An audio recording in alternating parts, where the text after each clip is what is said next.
ഇന്നലെ കണ്ട പ്രത്യാക്രമണം പാകിസ്ഥാനെ തളർത്തി. ഇന്ത്യയുടെ പരമാധികാരവും അഖണ്ഡതയും സംരക്ഷിച്ച സേനകൾ, കര, വ്യോമ, നാവിക സേനകൾ പുതിയ മാർഗങ്ങൾ സ്വീകരിക്കുമെന്നാണ് വിവരങ്ങൾ.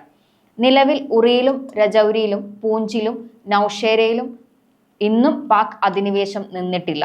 സംഘർഷ സാധ്യത ഒഴിയാത്ത സാഹചര്യത്തിൽ ജനങ്ങൾ പുറത്തിറങ്ങാതെ സുരക്ഷിതരാവുകയാണ്. പൂഞ്ചിൽ നിന്നും ആളുകൾ മാറുകയാണെന്ന വിവരവും പുറത്തുവരുന്നു.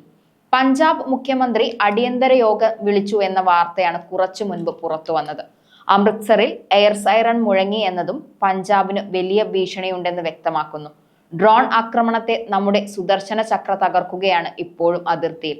അടിയന്തര സേവനങ്ങൾ സംസ്ഥാന മന്ത്രിമാർ അവലോകനം ചെയ്യാനും അതിർത്തി ജില്ലയിലെ സേവനങ്ങൾ വിലയിരുത്താൻ 10 മന്ത്രിമാരെ നിയോഗിച്ചു എന്നുമാണ് പഞ്ചാബിൽ നിന്നും വരുന്ന പുതിയ വാർത്തകൾ.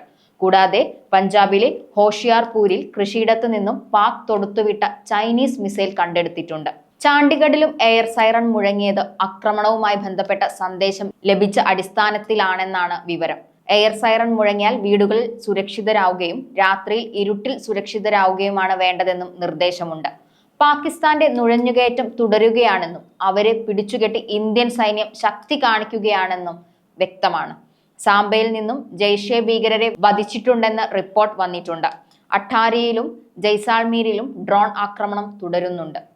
ഈ പ്രലോഭനങ്ങൾ തുടരുന്ന പാകിസ്ഥാനെ സാമ്പത്തികമായി തകർക്കാനും ഇന്ത്യ ലക്ഷ്യം വെക്കുന്നു.